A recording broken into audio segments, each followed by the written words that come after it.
Hola, muy buenas queridos oyentes, bienvenidos a esta segunda parte del capítulo anterior que, para ser sincero, es un coñazo. El tema que voy a hablar hoy es posiblemente de los más largos y más complicados de la historia de España porque hay muchos cambios de gobierno, hay muchos nombres que aprenderse, muchas fechas, muchas constituciones, muchos decretos y pues es un pestiño. Pero voy a intentar, dentro de lo que cabe, explicarlo todo y lo más rápido posible. Así que, si no habéis visto la primera parte, os recomiendo hacerlo antes de escuchar este para poneros un poco en contexto. Pero si no, tampoco os preocupéis si solo queréis ver este, porque la segunda parte es independiente, más o menos. Así que, en fin, no me voy a enrollar más porque hoy en Quinto Milenio veremos el desastroso gobierno tanto de Fernando VII como el de su hija, Isabel II.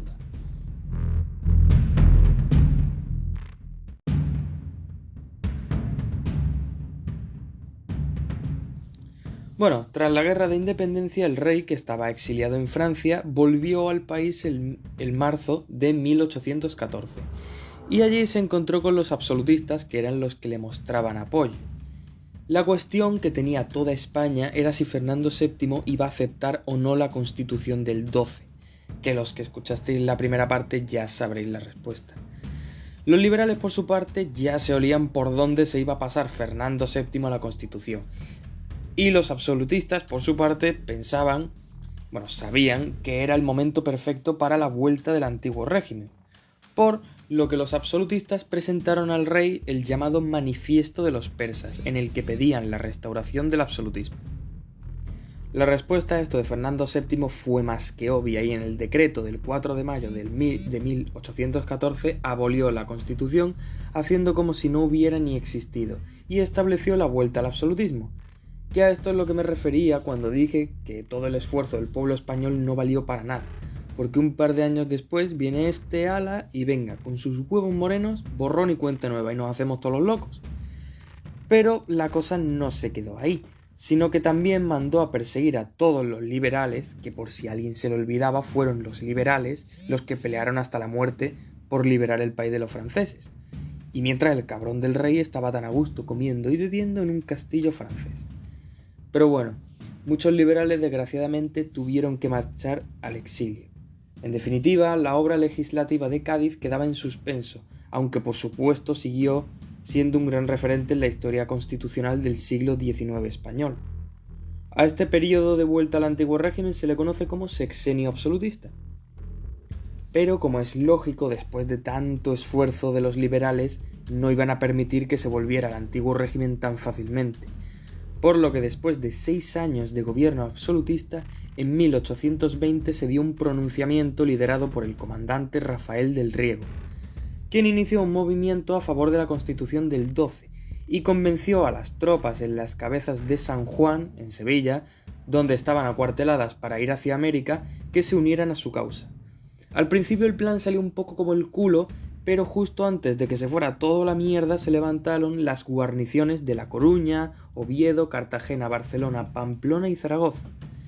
Y como los militares pues no estaban muy dispuestos a reprimir el golpe, Fernando VII se vio obligado a firmar el restablecimiento de la Constitución, mediante el famoso manifiesto que decía: marchemos francamente y yo el primero, por la senda constitucional. Que vamos, no se lo cree ni él. Pero claro, todo color de rosas no iba a ser, ya que aún por ahí están tocando un poco los huevos los absolutistas. Los liberales querían poner en marcha las reformas políticas, pero los absolutistas se negaron y ya de buenas a primeras se lanzaron a una guerra abierta contra el nuevo régimen. Y el propio rey, que supuestamente había aceptado la Constitución, trató de apoyar a los absolutistas con todo lo que tenía. Utilizó el veto de las leyes que le otorgaba la propia Constitución y también incluso pidió ayuda a la Santa Alianza, que la Santa Alianza fue un pacto que se realizó tras la derrota de Napoleón para mantener el absolutismo en Europa.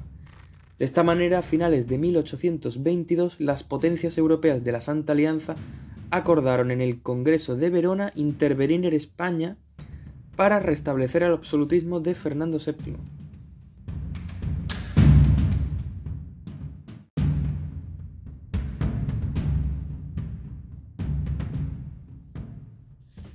Ya en 1823, un ejército francés llamado los 100.000 Hijos de San Luis, que estaban comandados por el duque de Angulema, entró en España. Los liberales tampoco es que opusieran demasiada resistencia, así que lograron su objetivo de restaurar el absolutismo otra vez, poniendo fin a lo que se conoce como el trienio liberal. Tras esta intervención comienza un nuevo periodo, en el que, al igual que en el sexenio absolutista, se deja sin vigencia todo el trabajo de las Cortes de Cádiz y, por supuesto, de la Constitución.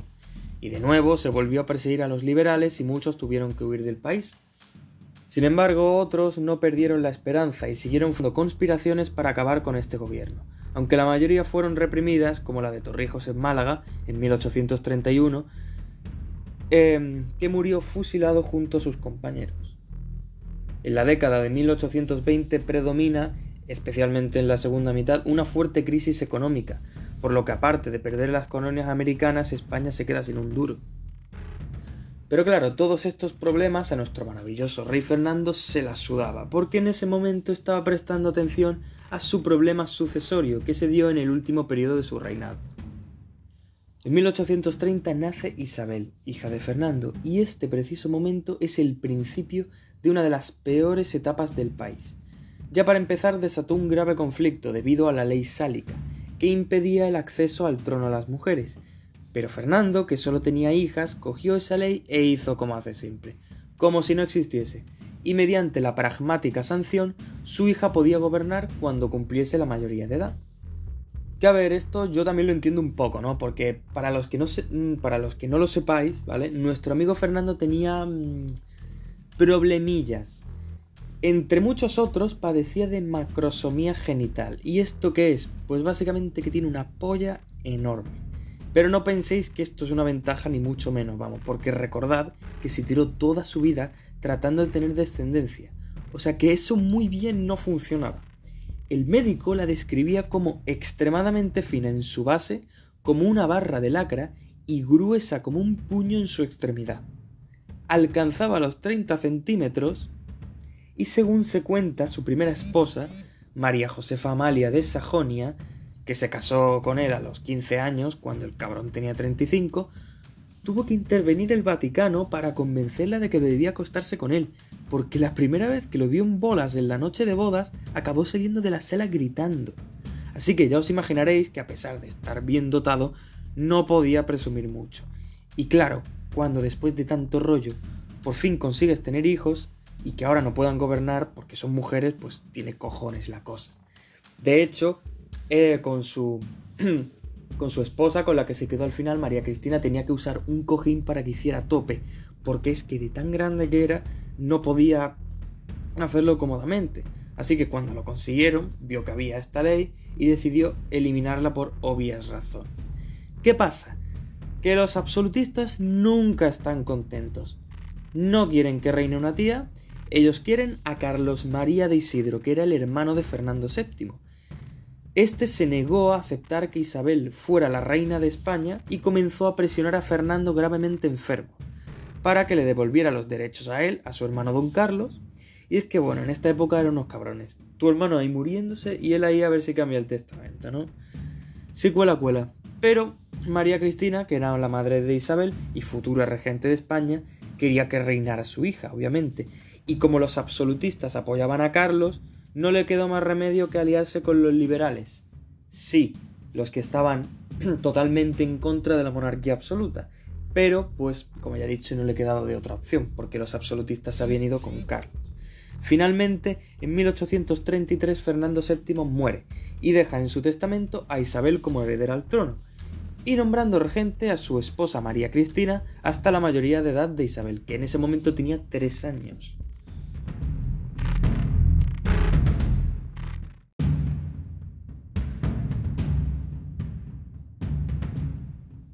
Con todo este rollo de la sucesión, los absolutistas, el Carlos, el otro, los reyes de España nunca prestaron atención verdadera a las colonias, en las tierras americanas, por lo que finalmente, bajo el liderazgo de José San Martín y Simón Bolívar, excepto Puerto Rico y Cuba y Filipinas, perdimos para siempre las colonias americanas.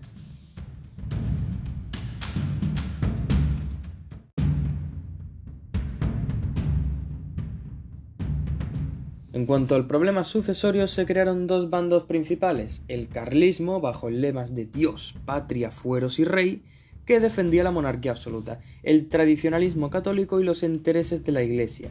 Esta causa la apoyaban sobre todo miembros del clero, la nobleza agraria y campesinos propietarios del País Vasco, Navarra y Cataluña, que era donde se aplicaban los fueros, que los fueros eran como una especie de privilegios, ¿vale?, para ciertas zonas y ciertas personas. Esta causa recibió los apoyos de otras potencias absolutistas como Rusia, Prusia y Austria, que enviaron dinero y armas. Por otra parte, la causa isabelina contó con el apoyo de una parte de la alta nobleza, de la jerarquía eclesiástica y de los funcionarios. Pero ante un enemigo tan fuerte se vio obligada a buscar apoyos entre la burguesía y los sectores populares de las ciudades. A cambio de su ayuda debería de aceptar sus reformas liberales, a pesar de desprenderse de parte del poder, pero no le quedaba de otra si quería que su hija siguiera gobernando, como ya he dicho. El bando de Isabel II contó con el apoyo de Gran Bretaña, Francia y Portugal. De este conflicto se desató la primera de 3 guerras carlistas, que duró de 1833 a 1839. En esta destacan varios sucesos, como el fracaso de los carlistas por tomar la ciudad de Bilbao, en cuyo sitio muere el general Zumalacárregui. Tócate los huevos. Uno de sus más destacados generales. Hacia finales de la década de los 30, ya la victoria de los liberales estaba cantada, poniéndose fin a la guerra en 1839, con el abrazo de Vergara, firmado por el general carlista Maroto y el general vencedor Espartero, que no sé, sería el Día Mundial de los Nombres Estúpidos. El caso, don Carlos se vio obligado a exiliarse a Francia, zanjado de momento la cuestión carlista.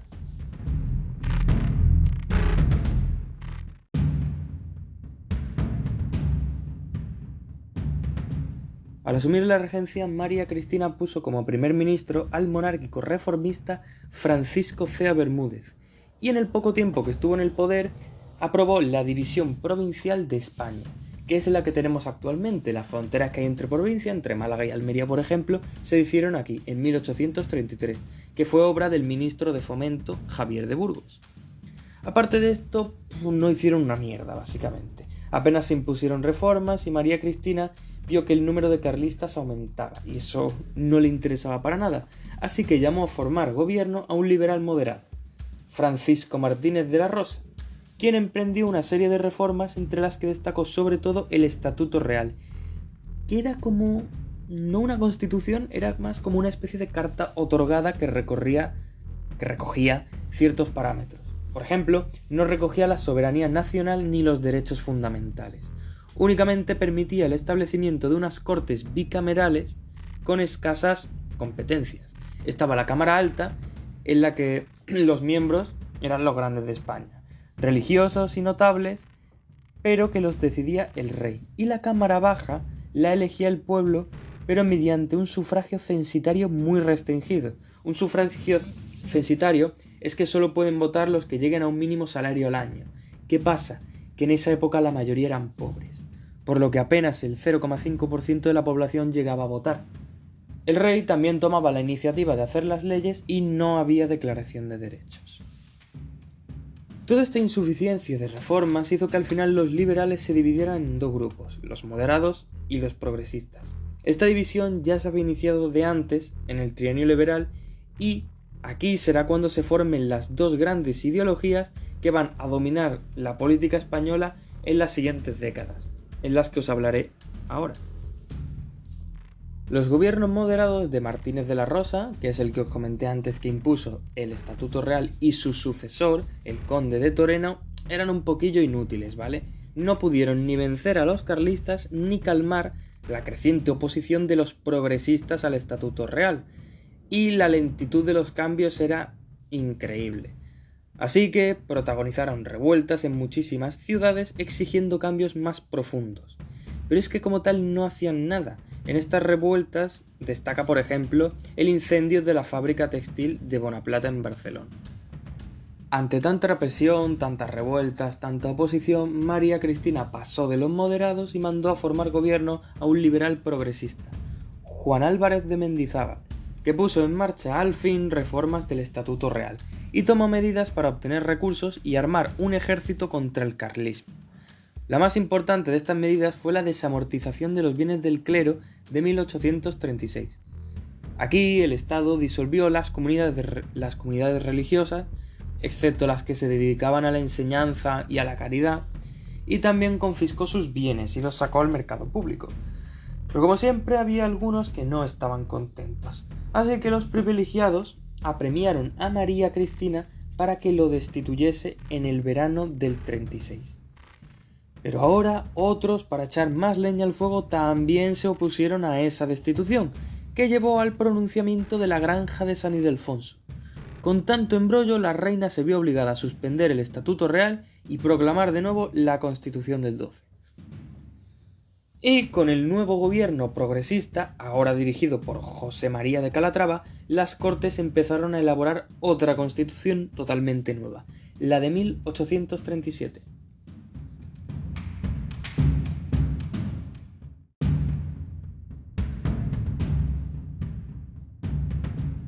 Esta nueva Constitución del 37 se caracterizó por el reconocimiento de la soberanía nacional y la división de poderes, unas Cortes bicamerales que compartían el poder legislativo con el rey.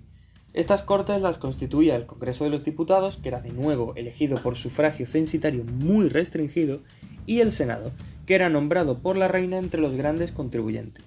La corona también tenía amplios poderes, como por ejemplo el veto de leyes, la disolución del Parlamento, nombra ministros, etc. Contaba con una amplia declaración de derechos, como los de expresión, impresión y publicación. También tenía un Estado no confesional, aunque se recogió el compromiso de financiación del culto católico, y la creación de la Milicia Nacional, compuesta por ciudadanos voluntarios para mantener el orden constitucional que dependería directamente de los ayuntamientos. Como ya he dicho, aquí comienza el reinado de Isabel. Pero esto no era una monarquía absoluta, así que obviamente había partidos, que en esta época no eran partidos políticos como tal, no eran grupos con una ideología y un programa definidos, eran un grupo de personas con una opinión alrededor de otra persona, que era un civil o un militar normalmente. Más que partidos organizados eran corrientes de opinión o camarillas, que se unían por intereses personales o económicos. Y los dos grupos más importantes, como ya he dicho, eran los moderados y los liberales, pero los voy a explicar un poco más detalladamente para que sepáis la ideología que tenía cada cual. Los moderados se llamaban a sí mismos como personas de orden y eran un grupo formado por terratenientes, comerciales, intelectuales, junto con miembros de la alta nobleza y alto clero. Eran los antiguos doceañistas, los doceañistas era como se les conocía a los participantes en la Constitución del 12 en el trienio liberal. Defendían un programa muy conservador, anteponían la autoridad y el orden a la participación del pueblo en la política, y ésta debía quedar en manos de una minoría propietaria e ilustrada. También defendían la soberanía compartida entre el rey y las cortes, la limitación de los derechos individuales y el aumento del poder de la Iglesia católica. En 1854, ya mucho más tarde, se formó la Unión Liberal, como otra división aparte de los moderados, y pretendía buscar un punto medio entre los dos partidos clásicos, aunque básicamente lo formaban sectores que no estaban contentos con la política moderada. Pero como ya he dicho, esto ya es más adelante, así que de momento no lo tengamos mucho en cuenta. Yo lo comento, pero vamos, después están los progresistas. Estos se nombraban defensores de la libertad y se componían por la pequeña y mediana burguesía, la oficialidad media del ejército, generales y tal, y también las clases populares urbanas, artesanos, comerciantes, profesiones liberales. Defendían la ampliación del sufragio para que pudiese votar más gente, la soberanía nacional, que era que predominase las cortes sobre la corona, y los derechos individuales, que estos eran derecho de prensa, de opinión, de religión, y por supuesto el recorte de los poderes de la Iglesia católica.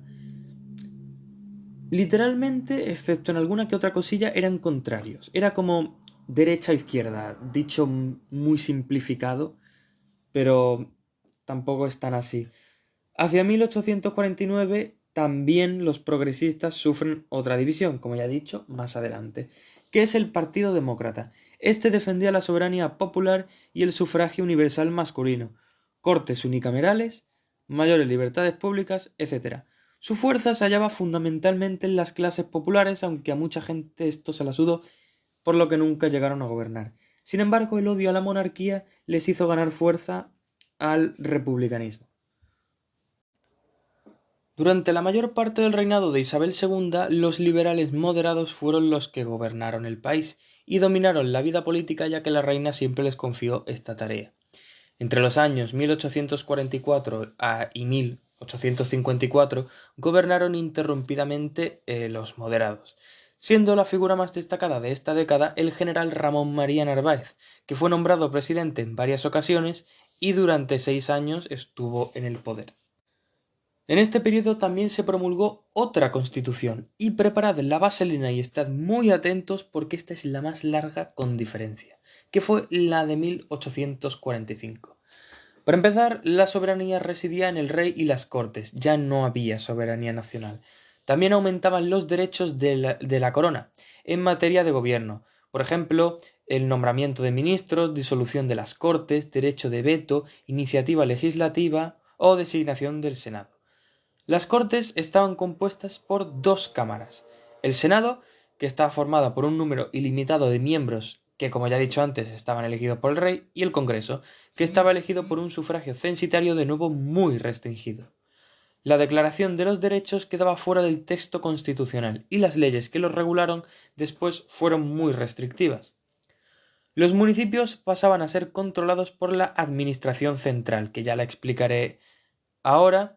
Después se suprimió la milicia nacional. También se estableció el catolicismo como religión oficial del Estado. Además, se llevaron a cabo una serie de reformas para mejorar el poder de la corona y centralizar la administración. Por ejemplo, se reordenó la administración territorial, donde se situó a un gobernador civil como representante del gobierno, que debía de acatar la división de provincias de Javier Burgos, que ya la comenté antes, ¿no? La que usamos actualmente. Y en la administración local, una nueva ley de ayuntamientos fue promulgada en 1845. Esta eliminaba toda la posibilidad de autonomía, y los municipios superiores a 2.000 habitantes y las capitales de provincia tendrían a un alcalde nombrado por la corona, y en los municipios menores serían designados por el gobernador civil. También se promulgó una reforma fiscal que unió la larga lista de impuestos en unos pocos, para racionalizar su cobro. Esta reforma se concretó en nuevas contribuciones directas, como agrarias, industriales y de comercio, pero al no haber un registro en sí ni unas estadísticas fiables, no se pudo evitar que la gente siguiera estafando y evadiendo impuestos. Por lo que, a pesar de las medidas, seguíamos sin blanca y se hizo necesario restablecer el impuesto sobre los consumos. Es decir, que los bienes de primera necesidad como la comida o el agua, ahora tenías que pagar un impuesto sobre ellos. Esto lógicamente enfadó mucho a la población, porque si ya las pasabas canutas para poder comprar el pan, ahora tenías que pagar un impuesto aparte. Pero la Constitución no acaba aquí. Esta también decretó el Código Penal de 1848, que pretendía unificar el sistema judicial en todo el país, poniendo fin a la dispersión de leyes del antiguo régimen. Esto era que las leyes no funcionaban de distinta forma dependiendo del sitio en el que te encuentres. Entonces, pues, creó como algo universal dentro de España. También se implantó el Sistema Nacional de Instrucción Pública, que distinguía los diferentes niveles de enseñanza: la elemental, la secundaria y la universitaria, que más o menos es la que tenemos ahora, y elaboraba planes de estudio. Esto era una ley educativa para que la gente saliera mejor formada. Por ejemplo, la Ley Moyano de 1857 fue la primera gran ley de educación del país, y apostaría mi brazo derecho a que es mejor que la que tenemos actualmente. También se adoptó el sistema métrico decimal, que es el de los metros, centímetros que usamos hoy en día, y se disolvió la antigua Milicia Nacional, creándose la Guardia Civil en 1844, que era un cuerpo armado que se encarga de mantener el orden público, sobre todo en medio rural, cuerpo que actualmente sigue vigente. Los moderados también intentaron mejorar las relaciones de la Iglesia, que claro, entre desamortizaciones, que retiran el diezmo, que el diezmo era que la gente tenía que entregar una parte de sus ganancias, ¿vale? Se llama diezmo porque creo que era, no sé si el 10% o la décima parte, pero tenías que entregar una décima parte a la iglesia. ¿Por la cara? Sí, por la cara. Simplemente tenías dinero y lo tenías que entregar.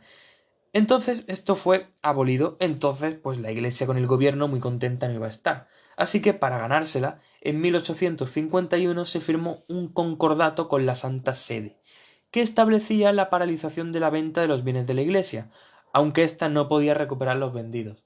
Claro, con la desamortización, las tierras que tenía la iglesia, que eran muchas, y hasta no hace mucho seguía perteneciéndolas, actualmente sigue teniendo tierras, pero bueno, la mayoría se vendieron, se pusieron al mercado, y este decreto lo que decía es que paramos de vender los bienes, pero los que ya se habían vendido pues no lo podía recuperar.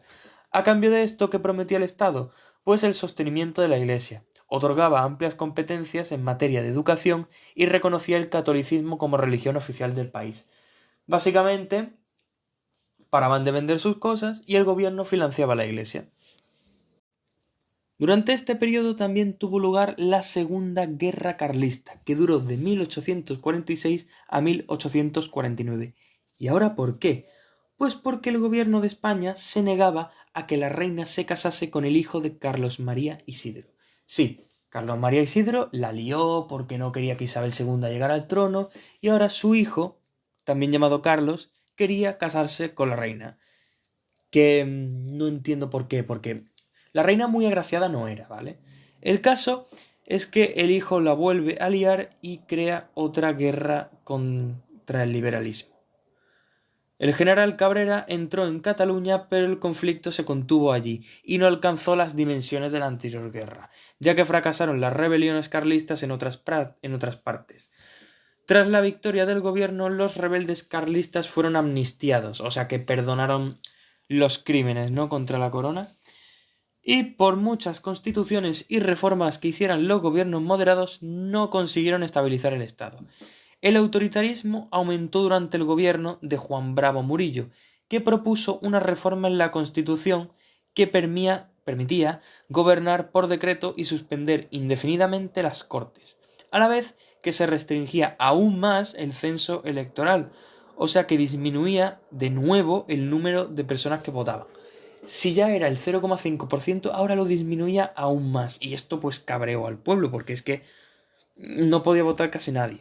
En su conjunto, la reforma supondría la desaparición del régimen parlamentario, y esto pues a ciertos sectores del propio Partido Moderado no le gustó, así que el partido pues se iba descomponiendo por dentro. Lo que les vino que ni pintado a los progresistas, que tras una nueva revolución en 1854 regresaron al poder, y se puso fin a 10 años de gobierno moderado, dando comienzo al bienio progresista. Como ya he dicho, los progresistas llegaron al poder mediante una revolución, que fue en 1854. Una facción del ejército encabezada por el general O'Donnell se pronunció en Vicálvaro, enfrentándose a las tropas de gobierno. En Manzanares se le unió el general Serrano y ambos decidieron lanzar el Manifiesto de Manzanares, con promesas progresistas. Ante el apoyo del pueblo con el que contaba el levantamiento, la reina decidió entregar el poder a la principal figura del progresismo, el general Espartero. Sí, el zumbao de los cañones vuelve de nuevo al poder. No me preguntéis por qué. El nuevo gobierno intentó restaurar los principios del progresismo como la milicia nacional y la ley municipal, que permitía elegir directamente a los alcaldes. También preparó una nueva constitución, la de 1856, que no llegó a ser promulgada. Y menos mal porque otra constitución menos que me tengo que estudiar. También llevó a cabo un plan de reformas económicas apoyándose en los intereses de la burguesía urbana y las clases medias, con el objetivo de impulsar el desarrollo económico y la industrialización del país, porque en esta época estaba muy atrasado frente a otras potencias como Gran Bretaña, Francia o Italia. Planteó varias reformas, pero principalmente fue la desamortización general de 1855, impulsada por el ministro de Hacienda, Pascual Madoz. Esta afectó a los bienes de las comunidades religiosas y el clero, que quedaban. También las propiedades del Estado y de los ayuntamientos. Esta desamortización se centró en conseguir recursos para la ciencia y la jugada salió bastante mejor que a Mendizábal. Hicieron varias reformas, pero las principales fueron la desamortización general de 1855, impulsada por el ministro de Hacienda Pascual Madoz.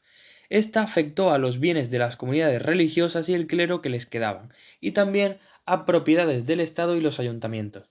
Esta desamortización se centró en conseguir recursos para la ciencia, para la hacienda, y la jugada la verdad es que le salió bastante mejor que a Mendizábal. Una buena parte de esos ingresos se invirtieron en la red de ferrocarriles de 1855, que fue otra medida, y se creó para impulsar y regular la construcción de líneas de tren en España.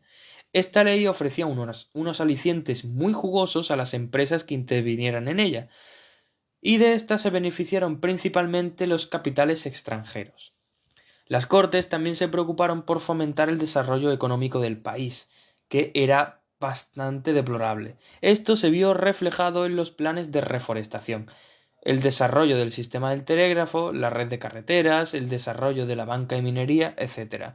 Todo esto supuso una etapa de desarrollo económico hasta 1866. Pero oye, teniendo en cuenta de que hablamos de España, pues está bastante bien. Aun así, las medidas reformistas no remediaron los conflictos sociales. Las huelgas obreras en Cataluña y los levantamientos campesinos en tierras castellanas y andaluzas eran el pan de cada día. Así que el gobierno, ya un poco hasta los cojones, acabó presentando la Ley de Trabajo, que introducía algunas mejoras y permitía las asociaciones de obreros, que son como unos sindicatos que intentan favorecer la situación laboral de los trabajadores.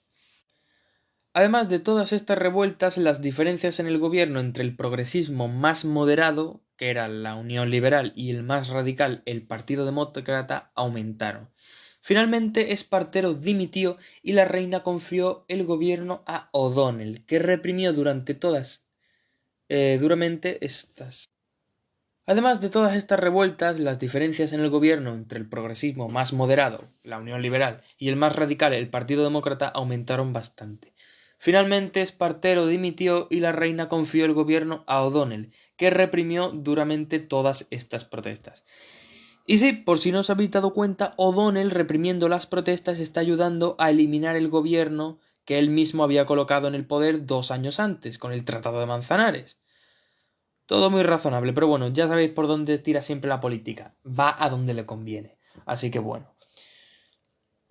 Después de esto, durante 5 años, O'Donnell y su partido de la Unión Liberal van a gobernar el país.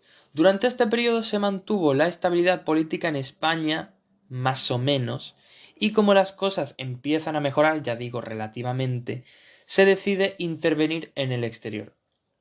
Concretamente en puntos dispersos en Asia, África y América. Por ejemplo, en Cochinchina, que es una zona del sudeste asiático. Aquí el ejército español actuó para castigar el asesinato de misioneros españoles.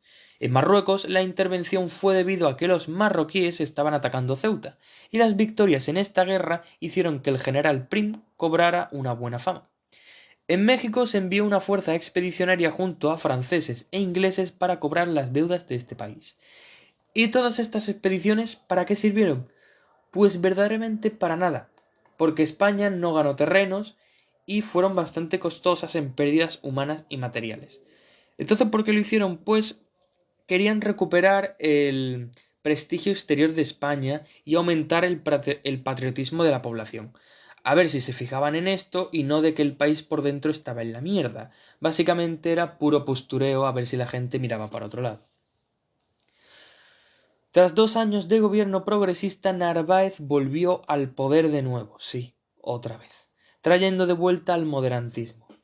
Este impuso de nuevo la forma autoritaria de gobierno, al margen de las cortes y de los grupos políticos. Como siempre hubo gente que se opuso, pero este ejerció una fuerte represión sobre ellos. La última etapa del reinado de Isabel II, que duró de 1864 a 1868, fue una clara descomposición política. Aparte de la crisis económica, desde 1865 aparecieron sequías, problemas de adaptación con una nueva economía que propiamente aún no habíamos comenzado a desarrollar.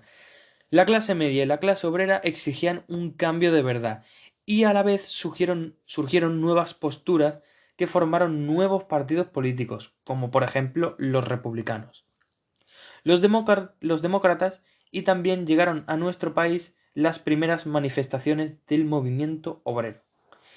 Y el gobierno, en lugar de tratar de mejorar las cosas, buscando un equilibrio entre las peticiones de todo, se pasó dichas peticiones por el escroto y resistió a las protestas mediante la fuerza bruta.